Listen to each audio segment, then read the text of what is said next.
선보기로 했습니다. 상속 공제를 받으려면 10년 동안 업종과 고용 등을 유지해야 하는 조건이 너무 까다롭다는 지적에 따라서 이를 완화하는 방안이 검토되고 있습니다. 또 주세는 술값이 아닌 양이나 도수에 따라 세금을 매기는 방안이 검토되고 있습니다. 지난해 서울 부동산 시장을 떠들썩하게 했던 이른바 로또 아파트를 이제는 찾아보기 힘들어졌습니다. 분양가가 크게 오르면서 미분양까지 생기고 있습니다. 현장 취재했습니다. 커피 전문점에서 일회용 플라스틱 컵 사용이 금지된 지 반년이 지났습니다. 하지만 여전히 매장 안에서도 일회용 컵을 쓰는 사람들이 적지 않습니다. 정부가 상반기에 규제 로드맵을 만들겠다고 하지만 실효성 논란이 일고 있습니다. 최신 모바일 트렌드를 한눈에 볼 수 있는 세계 최대 모바일 전시회 MWC에 막이 올랐습니다. 화면이 접히는 폴더블폰과 5세대 이동통신이 주인공입니다. 스페인 바르셀로나 특별 취재팀이 전하는 현지 소식 잠시 후에 전해드립니다.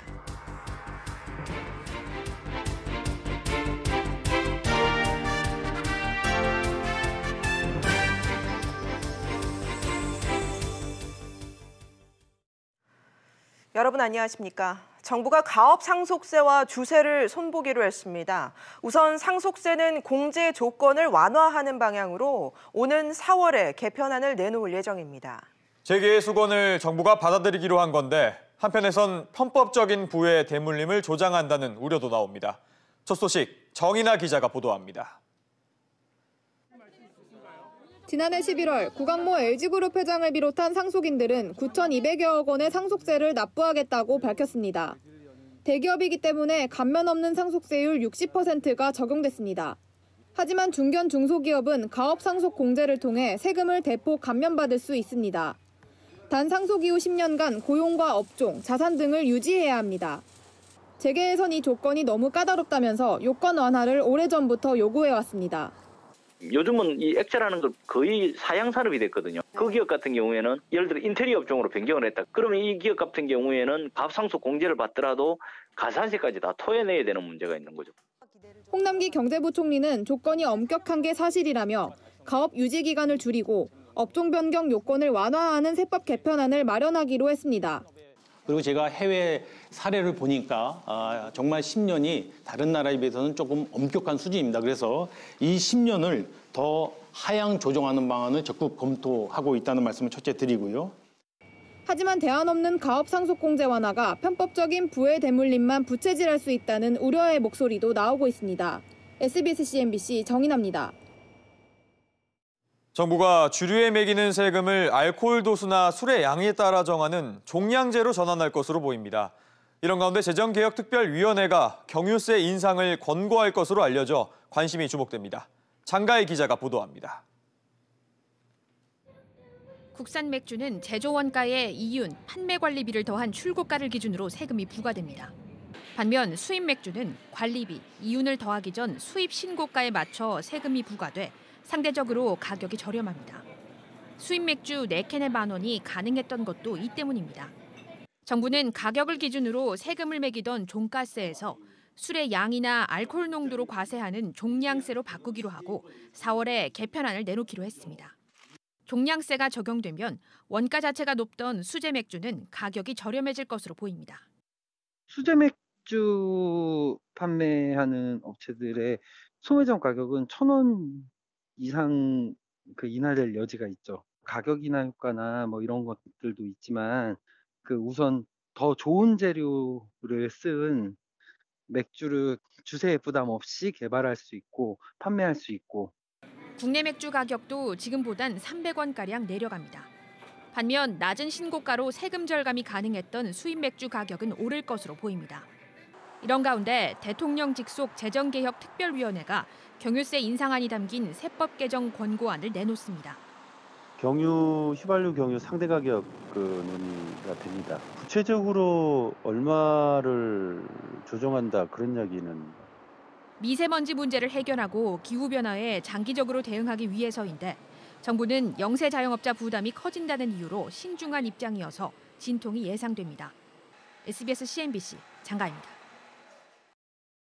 지난해 부동산 시장을 들썩이게 했던 로또 분양 기억하실 겁니다. 당첨만 되면 수억 원의 시세 차익을 기대할 수 있다고 해서 서울, 특히 강남에서 분양하는 아파트마다 경쟁률이 수십 대 1까지 치솟았습니다.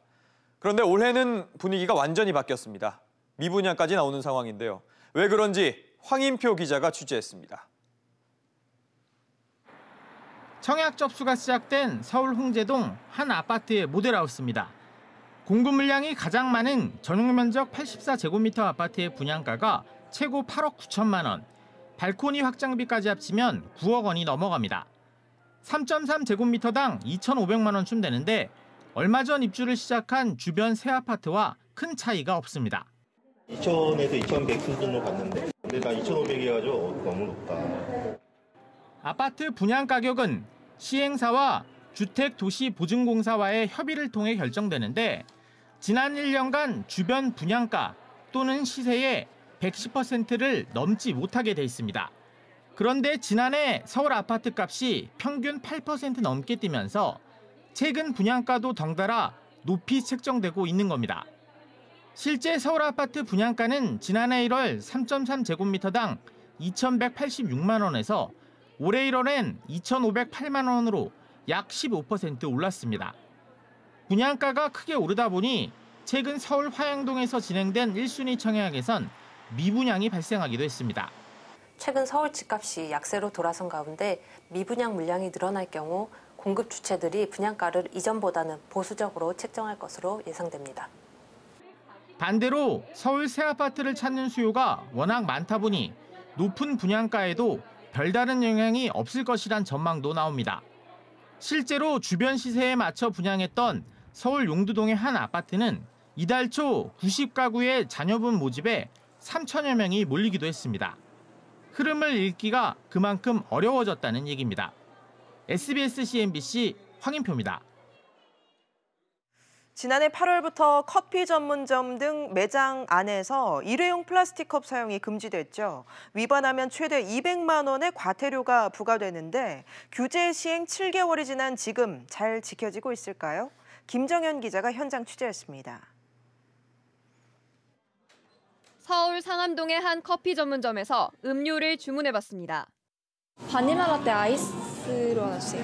5,000원 들어요. 영수증 필요하십니까? 그런데 매장 내에서 마실지 테이크아웃인지 묻지 않습니다. 둘러보니 좌석에 앉아 음료를 마시는 사람들이 일회용 플라스틱 컵을 사용하고 있습니다. 이곳뿐만 아니라 주변 다른 커피 전문점들도 별반 다르지 않습니다. 환경부는 지난 8월부터 매장 안에서 일회용 플라스틱 컵을 이용할 수 없게 했습니다. 하지만 규제가 시행된 지 7개월이 지나자 매장 안에는 일회용 플라스틱 컵이 슬그머니 등장하고 있습니다. 규제 대상이 아닌 플라스틱 빨대는 얼마든지 사용할 수 있습니다. 앞서 환경부가 퇴출 대상으로 지목했지만 플라스틱 빨대 대신 종이 빨대를 도입한 프랜차이즈 업체는 현재까지 단 한 곳에 불과합니다. 가장 큰 걸림돌은 플라스틱 빨대보다 5배나 비싼 구입 원가. 종이 빨대 같은 경우에는 내구성 강화를 위해서 콩기름으로 코팅을 하기도 하고 그런 일련의 제조 공정 과정들이 조금 더 복잡하게 들어가다 보니까 환경단체들은 소비자에게 불편을 강요한 정부 정책이 잘못됐다고 지적합니다. 뭐가 안 되고 뭐가 되는지에 대한 이런 혼란들이 계속해서 이제 나오기 시작한 거죠.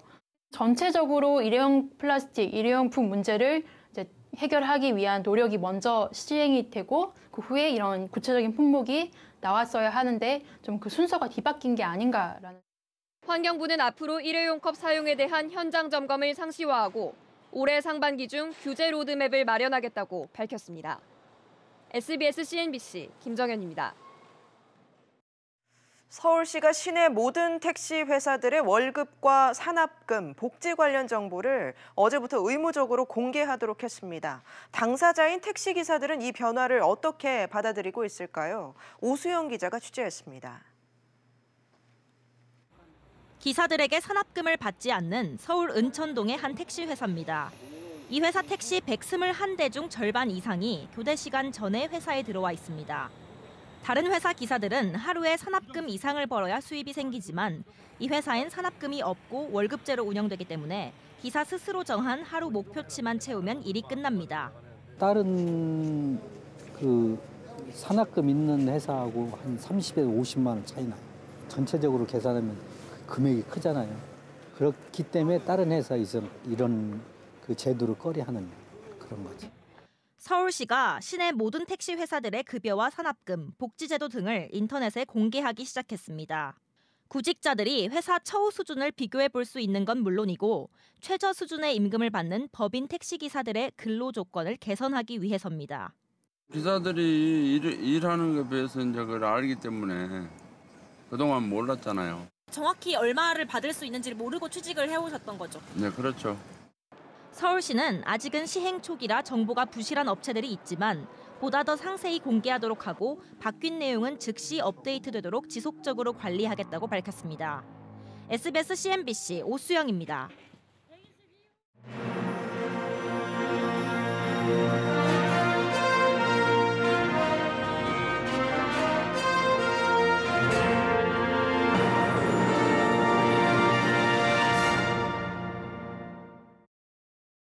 최근 모바일 트렌드를 한눈에 볼 수 있는 세계 최대 모바일 전시회 MWC의 막이 올랐습니다. 삼성전자에 이어 중국 화웨이가 화면이 접히는 폴더블 폰을 공개해 한중 간 대결이 펼쳐지고 있습니다. 스페인 바르셀로나에서 정윤영 기자가 보도합니다. 겉으로 보기엔 기존 스마트폰과 크게 차이가 없습니다. 하지만 이렇게 화면을 끼우면 태블릿 PC만큼 크기가 커집니다.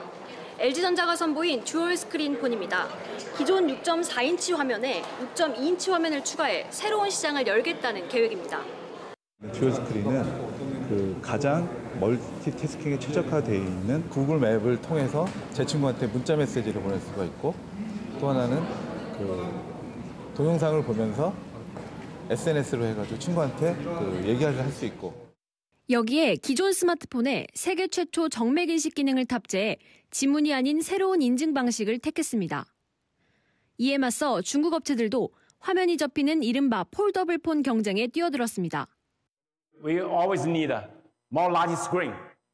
We still need it's portable. When you fold it, you can see that the screen is like a normal phone. And also when you open it, you can see the screen size is 8-inch. No cut off the screen. The full display. 이 밖에 카메라도 기존 듀얼 카메라에서 이제는 3개까지 탑재한 스마트폰도 등장했습니다. We want to improve our user experience. So triple camera, they can shoot 48 megapixel pictures even in low light conditions. 글로벌 스마트폰 시장이 주춤한 가운데 각 스마트폰 제조사들은 접히는 화면과 카메라로 신기술 전쟁을 예고하고 있습니다. 바르셀로나에서 SBS CNBC 정윤영입니다. 자, 그렇다면 폴더블 폰발 스마트폰 경쟁에서 승자는 누가 될까요? 지키려는 삼성전자와 반전을 노리는 화웨이, LG전자 제품 간의 장단점을 분석해봤습니다. 보도에 김현우 기자입니다. 세계 스마트폰 2위 화웨이는 폴더블폰 메이트 10 발표장에서 세계 1위 삼성전자의 갤럭시 폴드를 직접 겨냥했습니다. The small 4.6 inch is too small to use today. The most popular the smartphone screen size is over 6 inch. 메이트 10은 갤럭시 폴드보다 디스플레이가 더 크고 얇다는 점에서 좋은 평가를 받고 있습니다. 다만 출시 날짜가 갤럭시 폴드보다 2달 늦고 가격은 70만 원 정도 더 높습니다. 삼성전자 폴더블 폰보다 높은 가격을 잡은 것이 화웨이의 자신감이라는 해석도 있습니다. LG전자는 혁신과 가성비의 중간 지점을 듀얼 디스플레이로 공략했습니다. LG전자의 V50 싱크는 디스플레이를 부착해 멀티태스킹을 하거나 큰 화면에서 콘텐츠를 즐길 수 있습니다. 두 개의 서로 다른 앱이 마치 하나의 앱처럼 서로 싱크가 돼서 동작할 수 있는 기능이 들어가고요. 또 하나는 하나의 앱이 두 개의 스크린에 적용이 되어서 가격은 메이트 10의 절반, 갤럭시 폴드의 3분의 2 수준인 150만 원대로 가성비를 높였습니다. 폴더블 폰으로 정면 대결을 택한 삼성전자와 화웨이, 우회 전략을 택한 LG전자. 폴더블 폰의 결과에 따라 스마트폰 시장 판도가 바뀔 수 있습니다. SBS CNBC 김현우입니다. 이번 MWC의 또 다른 주인공은 5세대 이동통신입니다. 우리 통신사들은 다음 달에 세계 최초로 이 5G 상용화를 앞두고 있는데요. 이번 MWC에서 미리 세계인의 눈과 귀를 사로잡을 것으로 기대됩니다. 김한진 기자입니다. 중국의 스마트폰 제조사 샤오미가 만든 5G 스마트폰입니다. 5G 시대를 맞아 스마트폰 제조사뿐만 아니라 이동통신사들도 5세대 이동통신이 우리 삶을 어떻게 바꿀 것인지 초점을 맞추고 있습니다. SK텔레콤은 5G 기술을 접목한 반도체 공장을 선보였습니다. 저화질로 제작된 영상을 고화질로 바꿔 분량률을 줄일 수 있다는 겁니다. 딥러닝을 이용해서 사진이나 영상, 음원 등 미디어의 해상도를 높여주는 기술입니다. 영상 촬영과 합성 시간을 획기적으로 줄여서 분량 여부를 확인하는 작업을 혁신적으로 개선시킬 수 있습니다. KT는 5G로 비행선을 띄우는 초연결 시대를 예고했습니다. 부산 하늘에 띄운 카메라가 달린 비행선을 10,000km가 떨어진 이곳 바르셀로나에서 조종해 탐지할 수 있는 기술을 선보일 계획입니다. 장시간 안정적으로 비행이 가능한 스카이쉽의 장점에 초저지연 5G 기술, KT의 차별화된 진행형 플랫폼을 연동함으로써 해양 오염, 산불 감시 등 각종 감시 및 관광 영역에서의 활용, 추가로 도서 지역 백신, 구호물품 운반 등에 활용할 예정입니다. 이 밖에 통신 장비 회사인 노키아는 5G를 통한 응급 의료 시스템을, 에릭슨은 이번 MWC에서 스마트 공장을 선보입니다. 올해부터 서비스를 시작하는 5세대 이동통신. 우리 삶을 어떻게 바꿀지 각 기업마다 다양한 신기술을 예고하고 있습니다. 바르셀로나에서 SBS CNBC 김한진입니다. 5G 시대로의 변화를 소비자들이 체감할 수 있는 건 결국 콘텐츠일 겁니다. KT, SKT 등 우리 통신사들이 세계에 뽐낼 만한 콘텐츠와 기술 조금 더 자세하게 짚어보겠습니다. 김성훈 기자입니다. 5G로 부산과 바르셀로나를 연결한 KT. 이번 MWC에서 선보일 또 하나의 5G 기술은 카페 바리스타 로봇입니다. 고객의 주문에 답하고 빅데이터로 이용자가 선호하는 음료를 추천할 수도 있습니다. SK텔레콤은 5G를 적용한 가상 공간으로 승부수를 띄웠습니다. VR 기기를 착용한 관람객들은 가상의 캐릭터를 통해 호텔 예약이나 회의를 진행할 수 있습니다. SK텔레콤은 미국의 미디어 그룹 컴캐스트와 손잡고 e스포츠까지 5G 콘텐츠 사업 영역 확장을 깨하고 있습니다. 동영상 콘텐츠 개발에 주력해온 LG U+도 5G로 더 선명한 화질의 프로야구 중계와 아이돌 라이브 영상을 선보입니다. 일부에서는 5G 시장이 2026년까지 1,300조 원 규모까지 성장할 것으로 전망하고 있습니다. 이 통사들이 콘텐츠 개발에 적극 나서는 이유입니다. 5G가 됐을 때 눈으로 확 느낄 수 있는 게 아무래도 5G에 맞는 컨텐츠거든. 컨텐츠 개발이 계속 이루어진다 그러면 5G 산업이 더 성장할 것이라고 예측이 되는 거죠. 세계 최초 5G 상용화를 앞두고 있는 우리 통신사들이 글로벌 시장을 잡기 위한 신호탄을 바르셀로나에서 일제히 쏘아 올리고 있습니다. SBS CNBC 김성훈입니다. 2차 북미 정상회담이 이틀 앞으로 다가왔습니다. 북한 김정은 국무위원장을 태운 열차는 중국 대륙을 통과해 회담이 열리는 베트남 하노이로 향하고 있고 미국 트럼프 대통령은 우리 시간으로 오늘 밤 출발 예정입니다. 양국 정상들의 동선과 회담 앞둔 분위기를 최나리 기자가 보도합니다. 북한 김정은 국무위원장의 전용 열차는 예상과 달리 광저우를 거치지 않고 후난성, 험양을 통과했습니다. 평양을 출발해 단둥과 텐진을 거친 이후 최단 노선으로 달리고 있는 겁니다.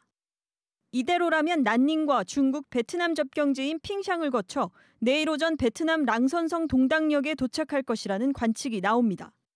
베트남을 갈 때는 최단거리로 가고 그 이유는 중국 당국과 중국 인민들에게 불편은 안 주겠다. 그런 의도가 담겨 있고 귀국할 때는 정상회담 결과를 중국과 공유하기 위해서 아마 이 시진핑 주석이 있는 베이징이라든지 기타 이런 것을 들러서 가지 않겠느냐 이렇게 전망해 볼 수 있습니다.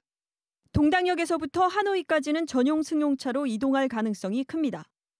도널드 트럼프 미국 대통령도 우리 시간으로 오늘 밤 전용기인 에어포스원에 오릅니다. 워싱턴에서 하노이까지 비행 시간은 20시간가량 예상됩니다. 출발에 앞서 트럼프 대통령은 김정은 위원장과 매우 관계가 좋다면서 북한이 비핵화에 나선다면 경제 발전으로 보상받게 될 것이라고 강조했습니다. 이번 회담의 주요 의제는 북한의 구체적인 비핵화 진전과 미국의 상응 조치입니다. 낙관론과 비관론이 교차하는 가운데 내일 협상팀에 합류하는 폼페이오 미 국무장관은 성과가 기대치에 미치지 못할 가능성도 배제하지 않는다며 신중한 접근을 강조했습니다. SBS CNBC 최나리입니다. 네, 베트남 하노이에 전 세계의 이목이 집중되는 가운데 이번 회담에서 양국 정상들이 어떤 성과를 낼지, 한반도 정세에는 어떤 영향 미칠지 취재 기자와 좀 더 자세히 짚어보겠습니다. 이광호 기자 나와 있습니다. 자, 이 기자. 예.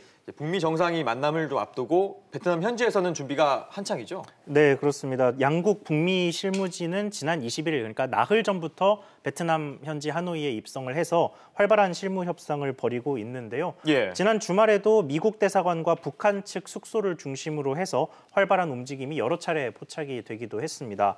정상회담에 앞서서 막판 줄다리기가 이어지고 있는 모양새입니다. 트럼프 대통령과 김정은 위원장이 모두 내일 도착할 예정이기 때문에 아직까지는 의제나 회담 장소, 동선 같은 것들은 공식적으로 공개되지는 않고 있는데요.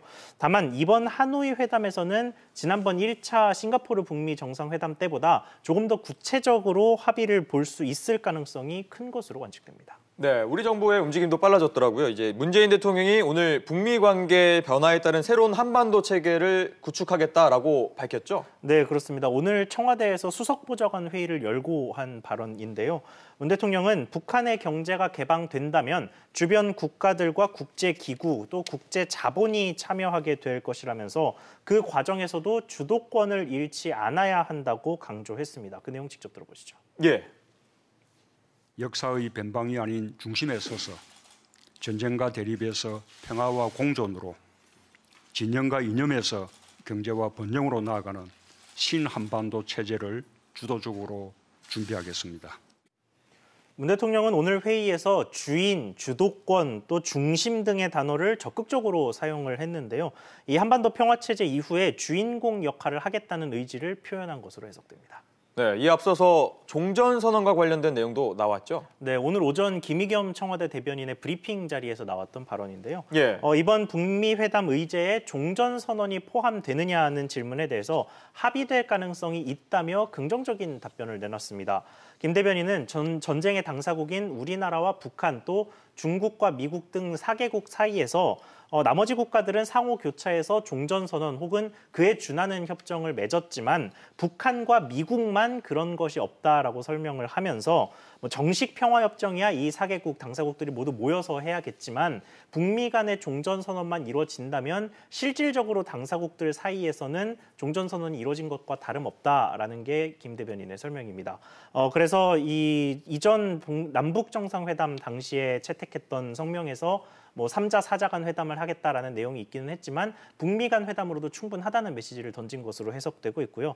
이 발언을 문 대통령의 앞서 소개드렸던 신한반도 체제 발언과 연관지어서 해석을 해본다면 우리 정부는 이미 한반도 평화체제 다음에 이 경제체제의 단계의 준비에 착수했음을 읽을 수 있습니다. 네, 이 기자. 그렇다면 이번 북미 정상회담의 핵심 관전 포인트는 뭐라고 봐야 될까요? 네, 아무래도 북미 양측이 서로에게 원하는 것은 명확합니다만 이번 회담에서 어느 수준까지 내주고 또 어디까지 원할 수 있느냐가 관건입니다. 예. 미국은 이번 회담을 통해서 북한의 비핵화 시간표를 받아내는 게 최우선 목표입니다. 지난번 회담에서 비핵화에 대한 김정은 위원장의 의지를 확인했으니 이제는 구체적인 시행 계획으로 한 발 더 나아가자는 얘기인 거죠. 반면에 북한은 석탄을 수출해서 원유를 수입하는 이 수출입 경제 체제의 부활이 가장 중요한 과제입니다만 이 큰 제재가 당장 풀릴 가능성은 그다지 높지 않다는 분석이 많습니다. 그 대신에 금강산 관광이나 북미 간 연락사무소 등 단계별 제재 완화 약속을 받아내려 할 것이라는 전망이 많습니다. 알겠습니다. 이 기자 얘기 잘 들었습니다.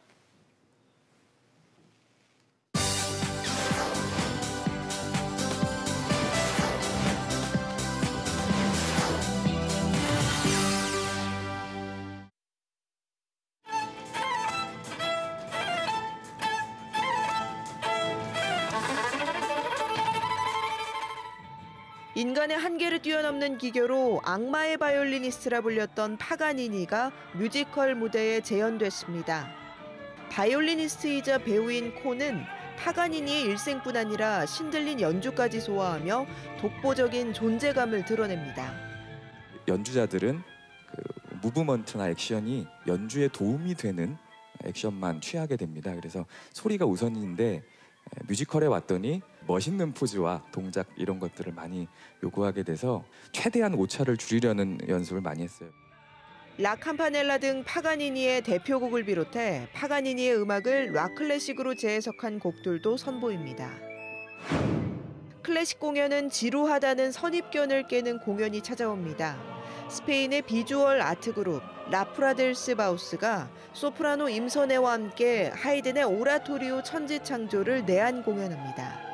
와이어를 활용한 공중 연기, 1000리터가 넘는 수조, 각종 조명과 태블릿을 활용한 미디어 아트까지 독창적인 무대 연출의 대향연이 펼쳐집니다. 뮤지컬 그리스가 새 옷을 입었습니다. 1950년대 새로운 자유를 꿈꾸는 미국 락앤롤 문화를 소재로 썸머 나이트 등 귀에 익숙한 곡들로 사랑받아온 작품입니다. 각색과 편곡에 더해 신인 배우들이 대거 캐스팅되면서 진부함을 벗었습니다. 사랑해 사랑해 이 말밖에 난 못해. 레트로의 새로움을 입힌 뉴트로에 충실한 뮤지컬 그리스는 오는 4월 말 만나볼 수 있습니다. SBS CNBC 윤선영입니다.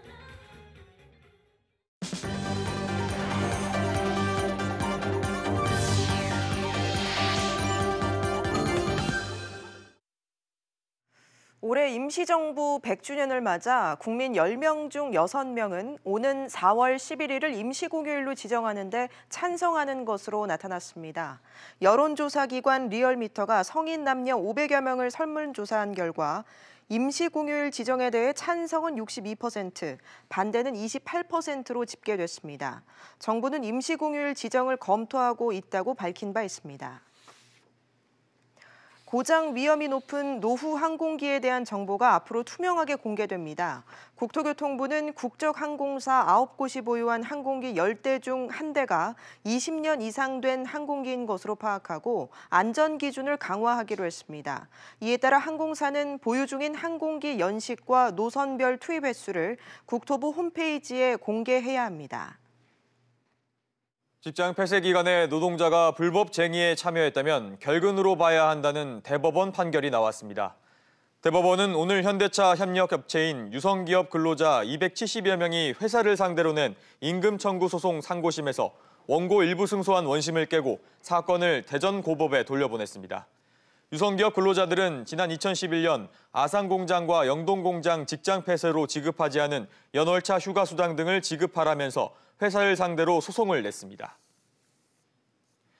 BMW 코리아가 5시리즈와 7시리즈 등 7개 차종에 대해 임시 출고 정지를 결정했습니다. BMW 코리아 관계자는 520i 등 일부 모델의 출고 전 검사에서 품질이 일부 부적합한 것을 확인하고 자체적으로 판매를 중지했다고 말했습니다. 해당 모델들의 결함은 지난해 BMW 화재 사고 사건의 원인이었던 배기가스 재순환 장치는 아닌 것으로